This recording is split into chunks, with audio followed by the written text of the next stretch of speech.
Gente, vamos lá. A gente vem falando nas outras aulas, nas outras segundas-feiras. Nós temos um material todo preparado lá dentro do nosso canal. Vocês conseguem entrar e fazer o acompanhamento. Aqueles que estão chegando agora conseguem olhar as aulas anteriores, tá? E elas são bem importantes porque as aulas anteriores elas fundamentam as nossas próximas aulas. É sempre assim. Nesse estudo sistematizado, uma aula complementa e prepara para a próxima, né? E assim a gente vai complementando os nossos estudos e preparando o que vem por aí. E hoje nós vamos ver que boa parte daquilo que nós falamos nas aulas passadas vão ser referências de coisas que nós vamos falar hoje novamente, tá? Nós vamos falar hoje um pouquinho sobre a existência e a sobrevivência do espírito, né? O espírito existe a partir do que ele existe e ele sobrevive, né? Com a morte do corpo físico ele continua existindo. Então nós vamos falar um pouquinho disso. E aí nesse tema que a gente precisa falar, a gente precisa primeiro entender esse momento de criação do espírito. Em que momento o espírito é criado? E aí algumas perguntas que a gente tem que fazer. A primeira delas é assim, né? O espírito foi criado, os espíritos que existem dentro de nós foram criados naquele momento da criação, naquele momento inicial da criação, onde supostamente Deus criou todas as coisas e descansou no último dia. Nós, hoje, através da doutrina, temos um entendimento diferente disso, e justamente são as aulas anteriores que embasam tudo isso, tá? Nós temos um entendimento diferente, até porque o nosso entendimento de Deus, dessa força divina, ele é diferente daquele Deus que as pessoas acreditam um Deus personificado, né? E dentro disso, nós também entendemos que a criação divina, ela não aconteceu naquele único momento. Deus criou todas as coisas e no último dia parou para descansar. Nós não acreditamos nisso, nós já abordamos isso também. Deus esteve criando desde sempre, nós vamos falar disso hoje, né? Mas nós temos duas formas de acreditar nisso que nós vamos falar. Ou eu tenho Deus que criou todos os espíritos, olhando para as outras crenças, para as outras religiões que também acreditam nesse Deus único. Deus teria criado todas as coisas, inclusive todos os espíritos, naquele momento da criação. Ok? Ok. Em que momento foi esse momento da criação? Que momento foi esse? Esse tempo todo, desde aquele momento da criação até hoje, daquela criança que está nascendo hoje, o espírito ficou parado em algum lugar, esperando o momento dele nascer? Os espíritos que vão nascer daqui 1000 anos estão parados nesse lugar? Deus criou todos eles, deixou eles paradinhos lá, adormecidos, até chegar o dia dele ter que vir aqui para essa vida? São coisas que a gente precisa questionar. A nossa doutrina estimula esses questionamentos, ela traz esses questionamentos. Esses espíritos foram criados por Deus, esse mesmo Deus que na aula passada nós falamos que é a inteligência suprema. Ele vai criar alguma coisa para ficar ociosa? Esse mesmo Deus que nós estudamos, que a nossa doutrina acredita que nada no mundo foi criado por obra do acaso, que nada nesse mundo foi criado para ficar estacionário, que tudo foi criado para a evolução, tudo foi criado com uma finalidade, com um propósito. Então, como esse mesmo Deus poderia criar espíritos, numa infinidade de espíritos, e dar a vida para cada um deles num tempo diferente? Essa é uma das formas de enxergar Deus criando esses espíritos todos no momento da criação. A outra coisa, e essa forma de enxergar, para nós, ela não está correta, ok? A outra forma de enxergar é Deus criando o nosso espírito no momento do nosso nascimento. Então esse espírito não foi criado lá nos 7 dias de criação. Ele não foi criado lá nos 7 dias de criação. Ele foi criado agora. no momento do nosso nascimento. Então esse espírito seria criado a partir do nascimento do nosso corpo físico. E isso destruiria a ideia, aquela ideia de que Deus criou em 7 dias. Concordam? Porque se eu estou criando agora, eu não criei no 7. Eu não fiz tudo no 7. Eu estou fazendo agora. Mas nós não acreditamos nem em uma e nem na outra. Nós acreditamos que Deus, sendo essa energia criadora, onipotente, todo o poder é dele. Alguém ou alguma coisa que seja todo o poder vai ter um período de criação de 7 dias e vai ter uma eternidade inteira de ociosidade. Alguém que é suprema inteligência, toda a potência, vai criar em 7 dias e vai passar a eternidade descansando, né? Não. A doutrina espírita, através do contato com os espíritos, através da relação que estabeleceu com os espíritos, dos questionamentos de perguntas e respostas que foram realizadas, a espiritualidade vem esclarecer para nós que Deus existe, Deus é eterno, Deus existe desde sempre. Nós falamos isso na aula passada, quase demos um nó no nosso cérebro, né? Deus existe desde sempre. Por quê? Quem lembra? Porque se alguém ou alguma coisa tivesse criado esse Deus que é tão perfeito, que não tem falha nenhuma, essa coisa criadora que criou Deus é que seria Deus na verdade. Lembra da segunda-feira passada que deu um nó na cabeça da gente? Então, Deus existe desde sempre, Ele é eterno, Ele nunca teve começo e nunca terá fim. Esse é o primeiro esclarecimento que os espíritos superiores trazem para nós. O segundo esclarecimento é que Deus nunca esteve ou estará ocioso. Então Deus nunca esteve parado e nunca estará parado. Deus estará criando sempre. Então o nosso universo está em expansão, assim como a vida nesse universo também está em expansão. Então Ele está criando o tempo todo. Os espíritos não foram criados lá nos 7 dias e nem são criados no exato momento da vida. Porque o espírito, para chegar à condição da vida, precisa passar por um trâmite, por uma transição, que nós vamos estudar isso hoje também. Tem que passar por uma adaptação, uma evolução como espírito, para poder ter a oportunidade da vida humana. Ok? Nós vamos falar disso. Então, Ele esteve criando e está criando o tempo todo. Ok?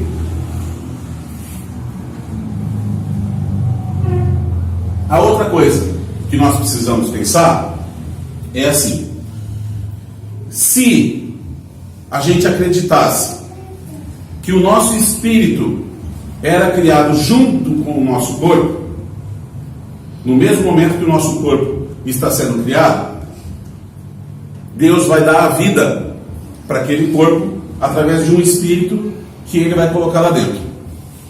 E vamos imaginar que Ele crie aquele espírito. Por que tanta diferença? Por que existem tantas diferenças? De todas as formas. Diferenças raciais, diferenças de cultura, diferenças de tudo. Sociais. Todo tipo de diferença que existe. De dificuldades que nós vivenciamos, de provas que para uns são mais difíceis, para outros menos.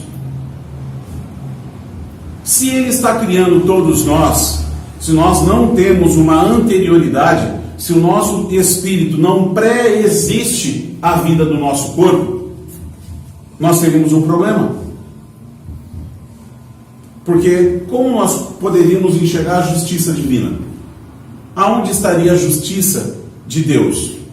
Se Ele está me dando uma condição diferente da do meu irmão. E mais do que isso, aonde estaria a justiça divina com aqueles espíritos que existiram num tempo diferente do meu?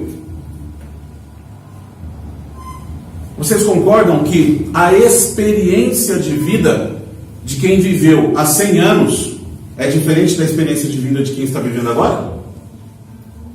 A experiência de vida de quem viveu há 500 anos é diferente de quem está tendo essa vida agora? Se eu tivesse uma única vida e esse espírito fosse criado no momento da minha existência do meu corpo, onde que está a justiça divina? Cadê a justiça divina com aquele irmãozinho que nasceu lá na Síria? Num momento tão difícil como eles estão vivendo lá. Por que ele vai pegar um dos seus filhos e vai colocar no Brasil? E por que ele vai pegar outro dos seus filhos e vai colocar no meio da guerra? Se ele está criando no momento do nascimento do corpo. E isso tudo para a gente questionar. Não estou dizendo que Deus não existe e nem muito menos que Ele não seja justo.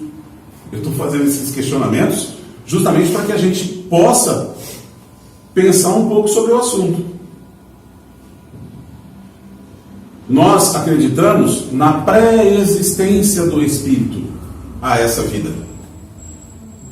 Antes de nós termos a oportunidade da vida aqui no corpo físico, nosso Espírito já existia. E ele vem numa jornada de bastante tempo, trazendo com ele uma série de coisas que nós vamos ver hoje também. E esse histórico que ele traz consigo é que geram as diferenças que nós vemos hoje. Esse histórico todo, essa história toda que tem para trás é que vão gerar as diferenças. Por que um está tendo mais oportunidade? Por que o outro está tendo menos oportunidade? Por que um está passando por uma vida de um jeito, o outro está passando por outra vida de outro jeito? E aí nós vamos ter a justiça divina sendo explicada. Bom,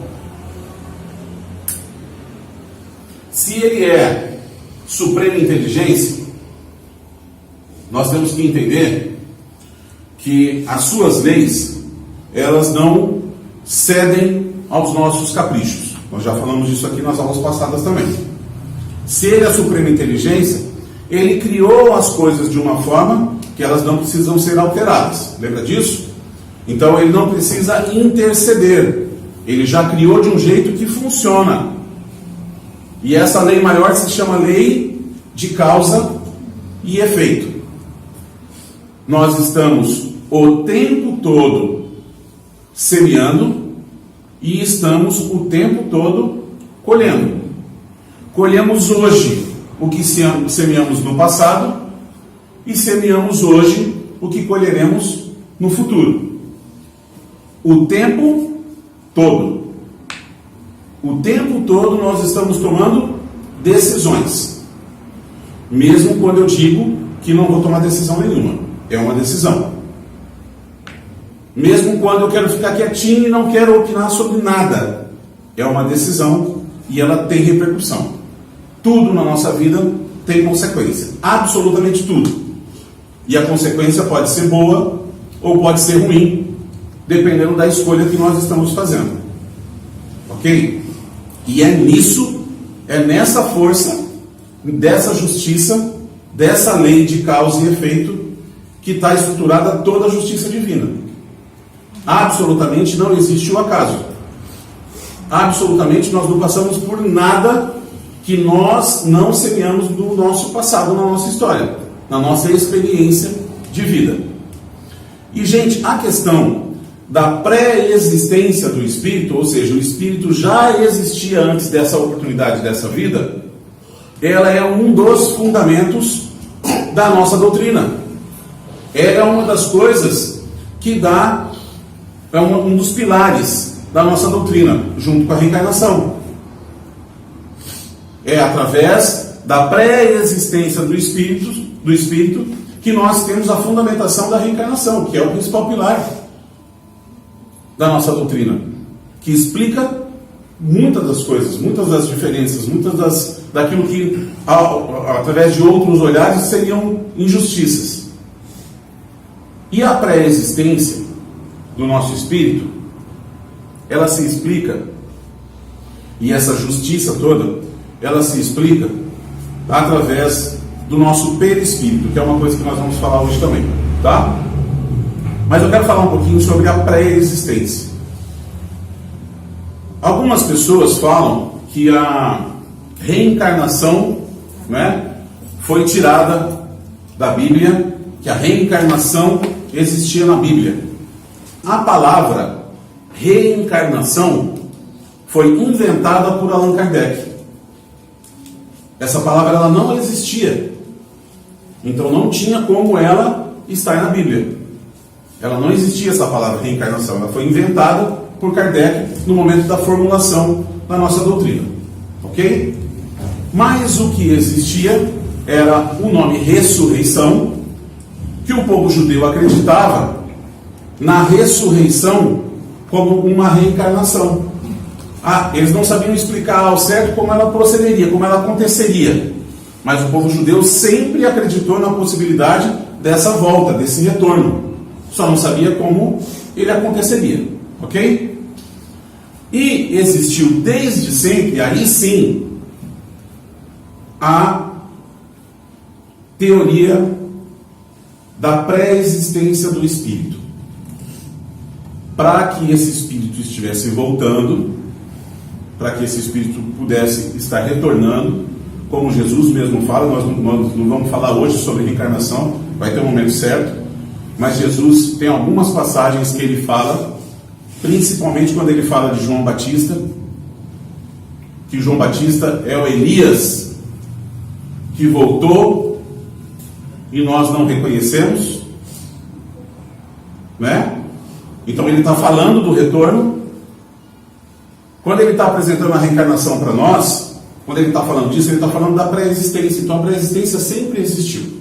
E uma das provas que a pré-existência existiu, que as pessoas falam assim, né? A reencarnação existia na Bíblia e ela foi tirada num concílio que aconteceu, que foi no concílio de Constantinopla. O imperador Justiniano tirou a reencarnação da Bíblia. O que aconteceu foi o seguinte: nós precisamos antes voltar um pouquinho. Tem um teólogo chamado Orígenes. E esse cara, ele foi do ano de 203 após o Cristo, do ano de 203 até o ano de 231, ele foi o maior erudito da Igreja Antiga, e ele teve como mestre o Clemente, e ele foi responsável pela direção da escola catequética da Igreja Católica. Então, alguém que esteve à frente da escola catequética da Igreja Católica, isso é fato histórico, tá? Isso a gente pode pesquisar lá no Google e achar lá dentro da Wikipédia, dentro das fontes bibliográficas que tem lá, vocês podem ir atrás. Então, esse Orígenes, ele esteve à frente de tudo que a gente falava, que ele era a parte da direção da Igreja Católica em relação à questão da catequese. Ok? Nós não colocaríamos alguém para executar um trabalho desse se não tivesse plena confiança no que essa pessoa faz, como ela realiza o trabalho dela. Só que em 231, por conta de uma disputa, de uma briga, de um desentendimento com o bispo Demétrio, ele é convidado a se retirar. Ele sai da frente desse projeto, que ele já está há quase 30 anos tocando. Ele sai da frente desse projeto, e nesse concílio, né, no concílio de Constantinopla, em 533, então 300 anos depois, eles julgam a teoria de Orígenes, e estabelecem que essa teoria de Orígenes, que era a teoria da pré-existência da alma, que a alma pré-existia ao corpo, estava errada e que ela deveria ser retirada da Bíblia. Essa é a mudança que acontece. Então, a partir de 533, o Espírito não pré-existe mais, porque eles decidiram num concílio, numa reunião, e falaram, não vai pré-existir mais, a partir de agora, o Espírito vai ser criado no momento do nascimento do corpo. Ok? Então, essa é a mudança que acontece. Por que eu estou explicando isso? Porque a pré-existência da alma é o que estabelece tudo aquilo que a gente falou.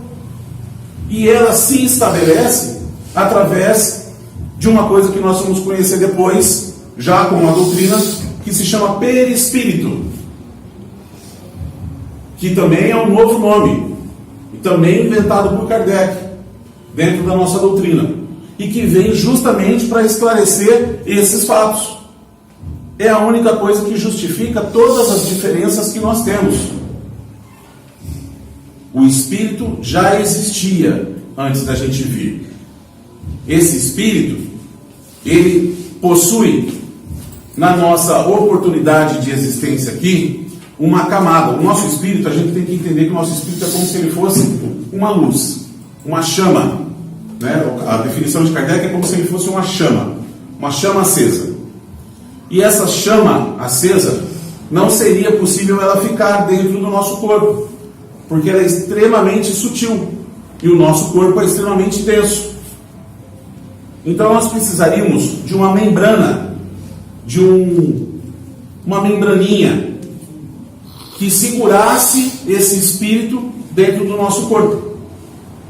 Mas mais do que isso, o objetivo principal do perispírito não é o de segurar apenas o espírito dentro do corpo. O nosso corpo espiritual, como também é chamado, que é o perispírito, ele vai guardar todas as impressões das nossas experiências de vida. Então, tudo que a gente faz aqui fica gravado, marcado, chancelado, anotado, registrado, ok? No nosso perispírito. Quando o nosso corpo passa pelo fenômeno da morte, que o nosso corpo físico ele deixa de existir, tudo aquilo que nós vivenciamos, tudo aquilo que nós fizemos, ficou registrado no nosso perispírito. Então eu fiz até uma ilustração aqui, dessa vez acho que ficou melhor, que é assim, ó, de preto ali nós temos, deixa eu trazer um pouquinho para cá, o pessoal que vai ver isso aqui depois no vídeo, né? Ó, nós temos aqui de preto o nosso corpo físico, que é o denso, né? Daí não vai conseguir ver, né, amigo? Ó, de preto nós temos o nosso corpo físico, que é denso. Depois nós temos o nosso perispírito, que é esse tracejado aqui, tá? Que é muito mais sutil do que o nosso corpo físico. Para nós, a espiritualidade explica que para nós, o nosso perispírito é invisível, a não ser para quem tem clarividência. Mas para os demais, não vou dizer para os normais, né? Para os demais, esse perispírito é invisível, a gente não consegue ver. Nem muito menos o espírito. Mas para a espiritualidade, o perispírito nosso aqui ainda é muito denso. Para nós, ele é muito sutil. Mas para os espíritos superiores, ele ainda apresenta uma densidade muito grande. Nós vamos entender também um pouquinho porque essa diferença, tá? Tudo que eu faço no meu corpo fica gravado no meu perispírito.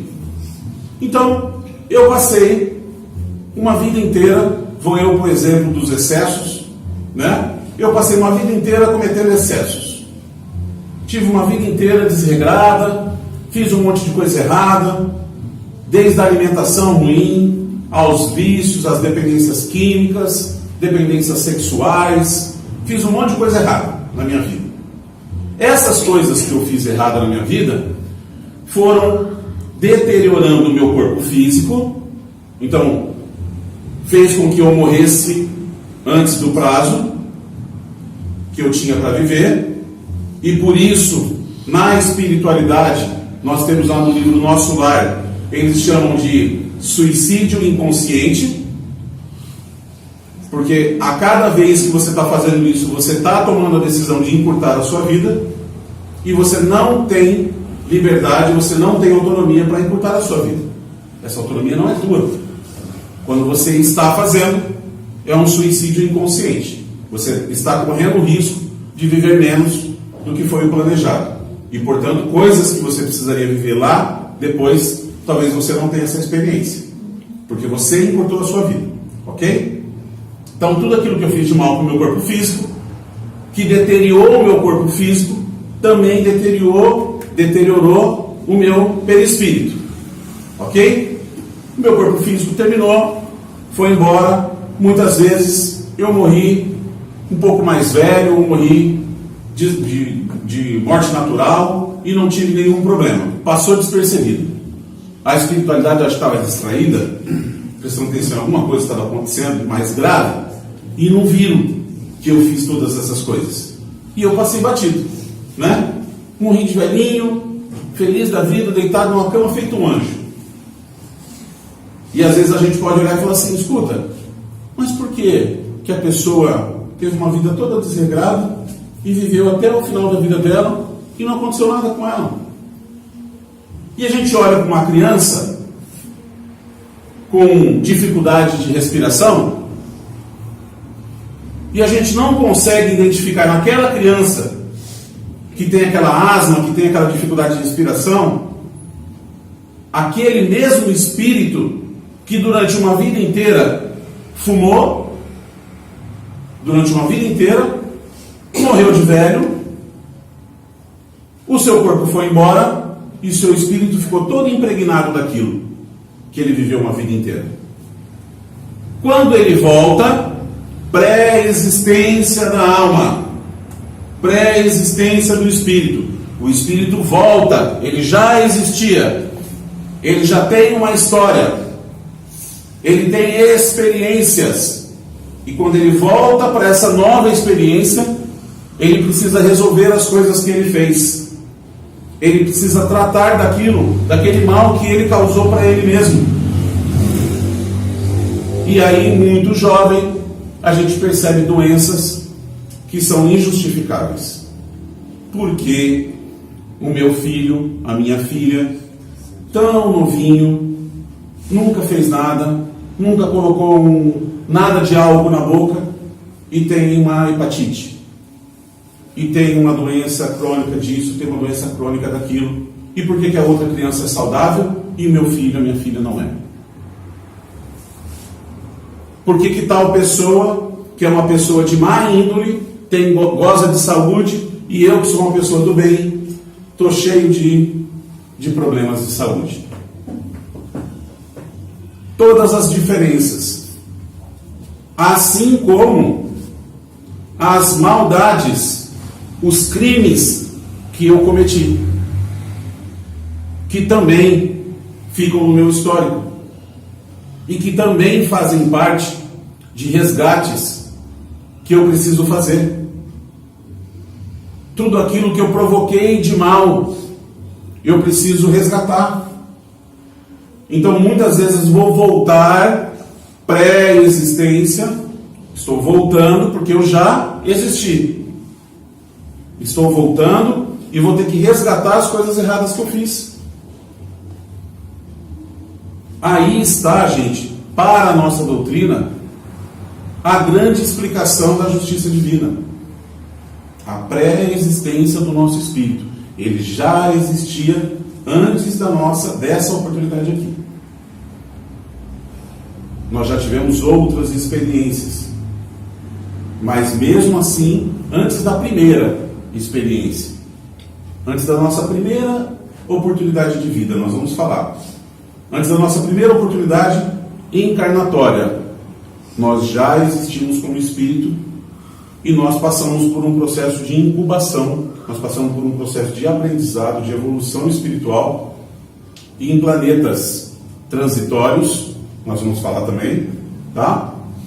Se preparando para a condição humana, para poder encarnar simples e ignorantes, e aí começar a transitar pela nossa evolução espiritual, com as nossas decisões certas ou erradas, com o nosso livre-arbítrio. Ok? Então, isso aqui é extremamente importante para que a gente possa entender a questão da justiça divina. Lei de causa e efeito. Não é negociável. Não é adaptável. Não vale para uns e para outros não. É lei divina. Não precisa ser corrigida. Senhor, me perdoa. Ai, meu Pai, me perdoa. Eu fiz errado, mas eu juro que daqui para frente eu não vou fazer mais. A melhor coisa que a gente tem a fazer é realmente não fazer mais. Porque, enfim, o que a gente fez está feito. Plantio e colheita. Inegociável. Ok? Mais repetitivo que isso, impossível, né? Então vamos lá, continuando o nosso esquema aqui. A outra coisa que eu gostaria de falar aqui para vocês é assim, ó. O nosso corpo, ele é a individualidade da matéria. E o nosso espírito é a individualização do pensamento, da inteligência. Nosso espírito é o ser pensante. Quem comanda o nosso corpo, quem está à frente do corpo, quem controla o corpo, é o espírito. Eu não sou um corpo que tem um espírito. Eu sou um espírito que está usando essa roupa aqui hoje, mas que já usou outras roupas, que em um determinado momento se estragaram, e eu tive que trocar elas, assim como essa aqui está estragando, né? Ela já foi mais bonitinha, hoje ela está um pouquinho pior, e a tendência é que em algum momento ela vai estragar, e nós vamos trocar essa roupa por outra roupa. O nosso corpo, nós não somos o nosso corpo, nós somos o espírito que está aqui dentro. Ok? Então, todas as impressões e todo o aprendizado e tudo que a gente tem que vivenciar tem que ser relacionado ao nosso espírito. A gente tem que estar focado muito mais no nosso espírito do que no nosso corpo. Precisa cuidar do corpo também. Uns cuidam mais, outros cuidam menos. Mas a grande obra, o grande objetivo nosso aqui é a evolução espiritual. E a gente gasta um tempo danado cuidando das coisas que satisfazem o corpo. A gente gasta uma energia danada buscando as coisas que satisfazem a vida física. E tudo que a gente experimenta, tudo que a gente vive de experiências no nosso corpo, são coisas que vão ficar aqui. Mas tudo que eu aprendo, tudo que eu estudo, todo o desenvolvimento intelectual e moral que eu tiver, são as únicas coisas que vão comigo. O meu desenvolvimento íntimo do ser que está aqui dentro e que está aí dentro também. Essas serão as únicas coisas que nós vamos levar. De exterior, mas que não é exterior, é interior, a única coisa que nós levamos é o amor que nós desenvolvemos pelos outros, que é interior, que é de dentro para fora também. Então, gente, está tudo no íntimo. E a gente gasta uma vida com o exterior. A gente gasta uma vida inteira focado na vida física, em vez de focar na vida espiritual. ou pelo menos conciliar a vida espiritual com a vida física. Ok?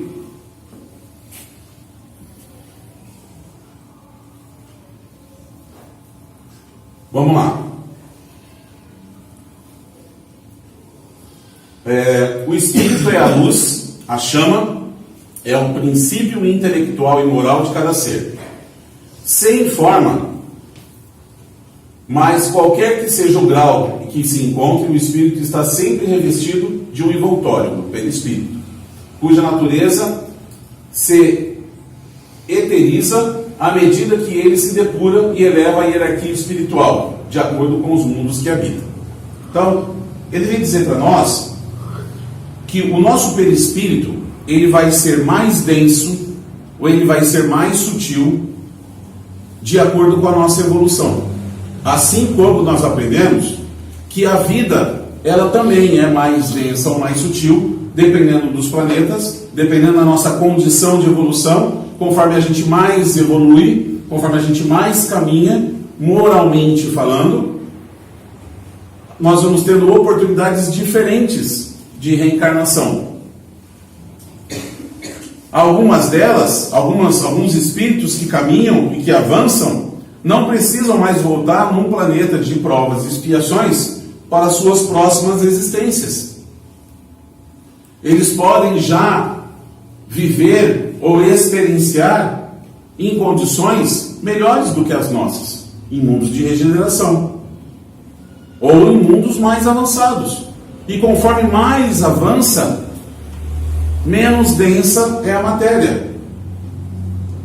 Da mesma forma, esse perispírito, para ele poder fazer essa ligação mais densa, ele também precisa ser mais denso. E ele é formado da energia do fluido que existe aqui no nosso planeta. Então ele é formado da mesma densidade que nós aqui, que nós vivemos aqui. A partir do momento que eu vou tendo experiências mais felizes, esse perispírito e também o corpo físico, ele vai sendo mais etéreo, ele vai sendo mais sutil, ao ponto de chegarem oportunidades existenciais em mundos puros ou mundos celestiais. Nós vamos falar disso mais para frente. Mas nesses mundos celestiais, aquilo que nós conhecemos como céu um dia, né? Nesses mundos celestiais, espíritos puros, eles são espíritos de extrema luz, que mesmo nessa condição, possuem um perispírito, não mais um corpo físico, e um perispírito infinitamente mais sutil do que o nosso perispírito aqui. Mas ainda para eles, o fato de estar ligado a um perispírito ainda é mais denso do que o espírito, que é simplesmente uma luz. Então é essa a explicação que ele está trazendo para nós.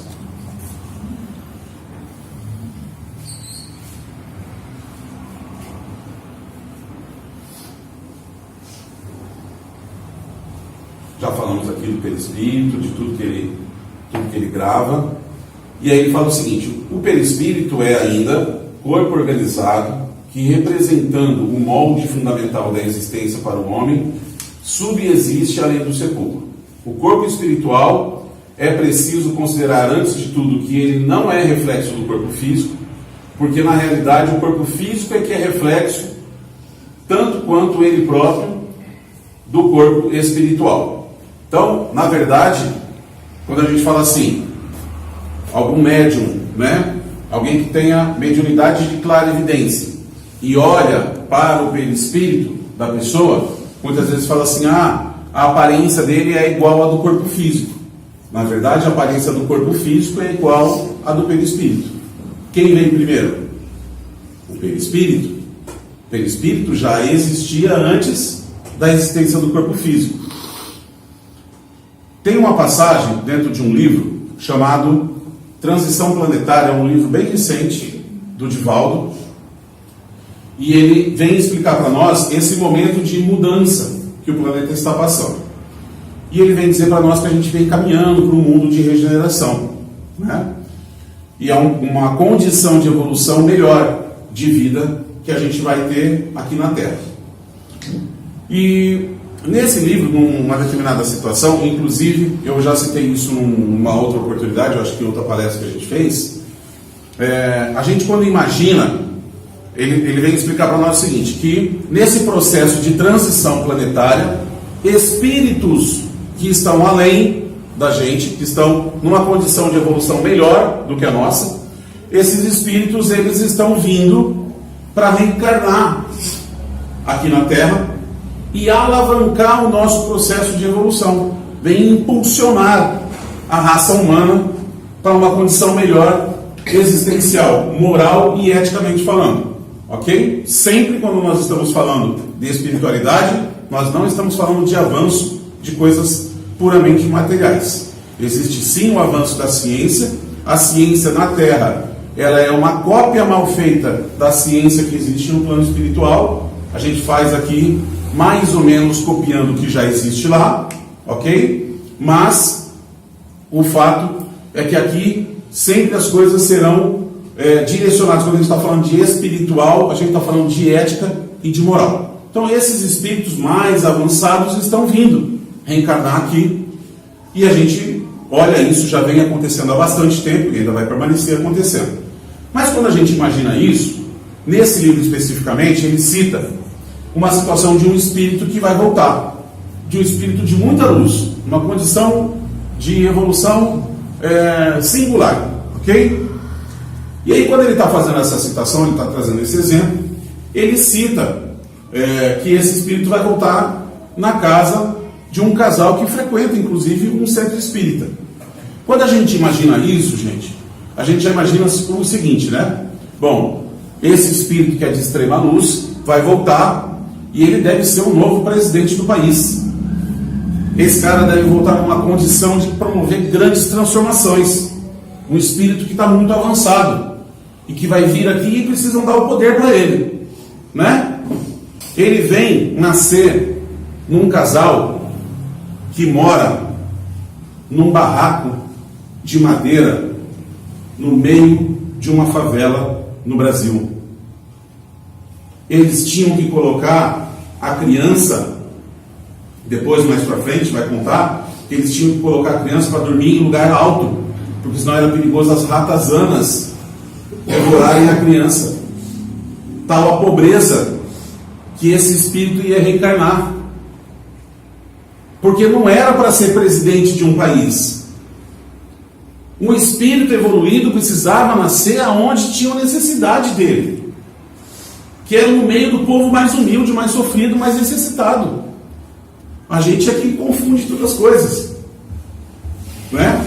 Mas nesse processo, que é o que eu queria trazer para vocês, nesse processo, esse espírito já existia, né? E o livro conta que durante aquela noite houve o ato sexual, o casal foi dormir, durante a noite eles em desdobramento foram até a porta receber os convidados que estavam chegando, que eram o tutor espiritual da família, o mentor da família, que estava participando de todo esse projeto de existencial, e o filho que ia voltar.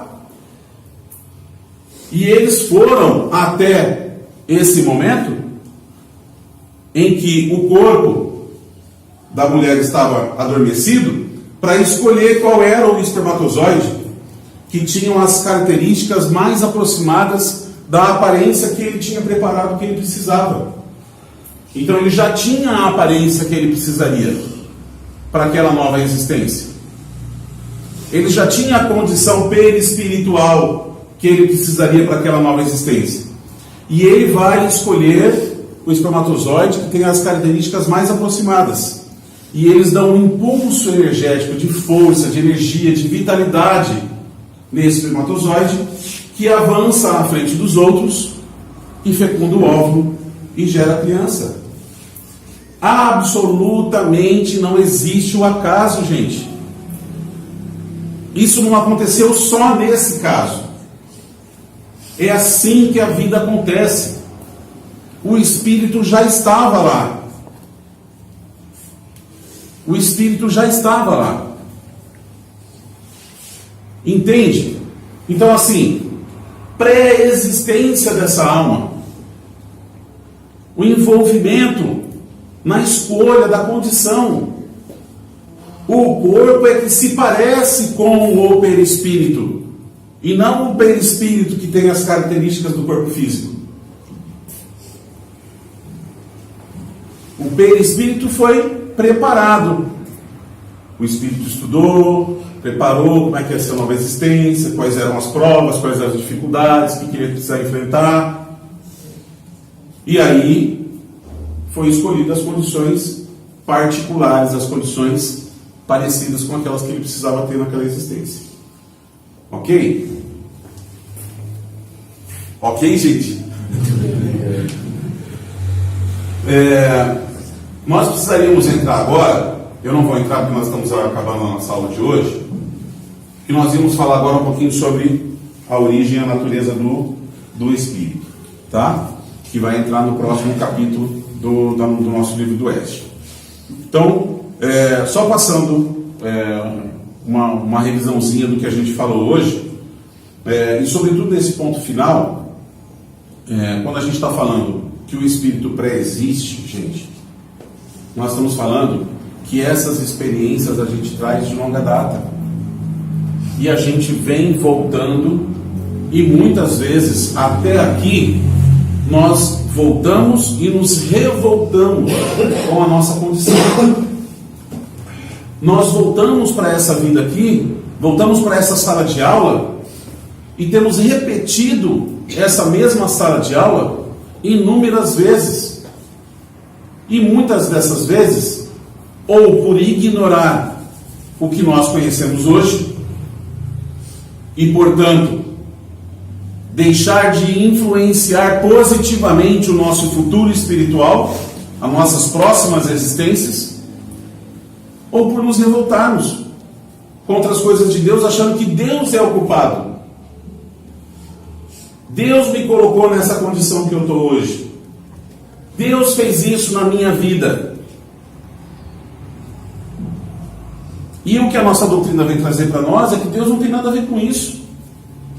Deus criou uma lei de ação e reação. Deu a oportunidade da nossa vida, falou: faça suas escolhas. Tudo posso, mas nem tudo eu devo. Nem tudo me convém. Tudo eu posso. O que eu posso fazer? Tudo. Só que eu sou responsável por tudo que eu fizer. Ação e reação. O que Deus fez foi a lei, que é inegociável.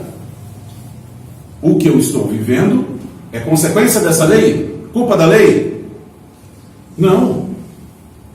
Porque a lei também é para o bem. Eu também posso estar colhendo frutos doces de felicidade e de alegria se eu tiver feito a coisa certa. Então a lei não é ruim.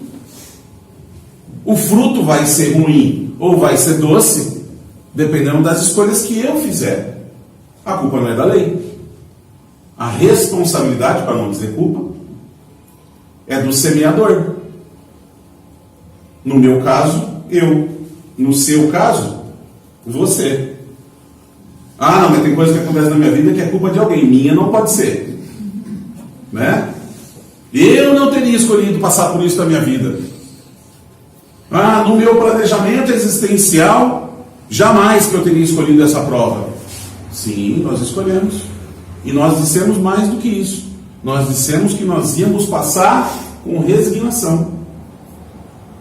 Porque estaríamos pagando uma conta, estaríamos nos livrando desse débito. E isso é motivo de felicidade. Isso é motivo de alegria para o nosso espírito. Muitas vezes aqui na prova, enquanto o espinho está lá na sola do pé, doendo, enquanto a mediunidade está aparecendo e eu não estou sabendo trabalhar com ela, enquanto o filho revoltado está brigando e eu não estou sabendo lidar com ele, enquanto a dificuldade financeira está apertando e eu não estou sabendo o que fazer, enquanto o meu amor está fugindo e eu estou ficando sozinho e eu não sei como reagir, todas essas dificuldades, uma doença, o que for, As dificuldades, gente, são a nossa prova. As dificuldades são a nossa prova, nós precisamos passar por ela. São escolhas que nós fizemos e nós nos capacitamos para isso, e nós dissemos que nós íamos passar com honra e mérito, com resignação, entendendo que aquilo é necessário. Resignação não é aceitação. Resignação não é, eu aceito. Porque ninguém aceita um espinho enfincado no pé e passa uma vida inteira com um espinho incomodando. Ninguém aceita isso. Mas eu entendo ao ponto de não querer mudar aquela situação, porque eu sei que ela é necessária. Isso é resignação. É eu entender ao ponto de não querer mudar. Está doendo muito, mas eu sei que é preciso. Eu sei que eu vou sair, depois disso, eu vou sair melhor dessa situação. Quanto tempo vai durar essa situação? Não sei. Né? Eu posso rezar para acabar logo e eu vou embora. Eu posso rezar para continuar doendo para eu ficar aqui. Tem escolha para todo jeito. A gente só quer as coisas que nos favoreçam. A gente só quer as coisas que aconteçam do jeito que a gente gostaria que fosse. Mas nós não estamos num playground. E precisa ser infeliz? Justamente o contrário. A nossa doutrina vem trazer esse esclarecimento justamente para que a gente possa passar pelo que a gente tiver que passar de forma consciente, sem revolta, sem infelicidade. O fato de estar doendo, seja onde for, não precisa me fazer infeliz. Eu sabendo que isso faz parte de uma justiça divina, eu sabendo que não é culpa de Deus, sabendo que é minha responsabilidade, eu vou passar por isso de uma forma diferente. Eu vou vivenciar essas experiências que eu tenho de forma diferente. Minha alma pré-existia. Minha alma existia antes do meu corpo. E ela sobrevive à morte do meu corpo físico. Existência da alma e sobrevivência da alma. É o tema do nosso bate-papo de hoje. Então tudo que eu estou vivendo decorre do meu passado. E eu tenho que cuidar do meu presente. Porque é ele que vai desenhar tudo que vai acontecer lá na frente. De forma consciente. Pensando muito mais como espírito do que como corpo físico. Porque o nosso corpo físico e as experiências dele vão ficar por aqui. E o nosso perispírito é que vai continuar existindo.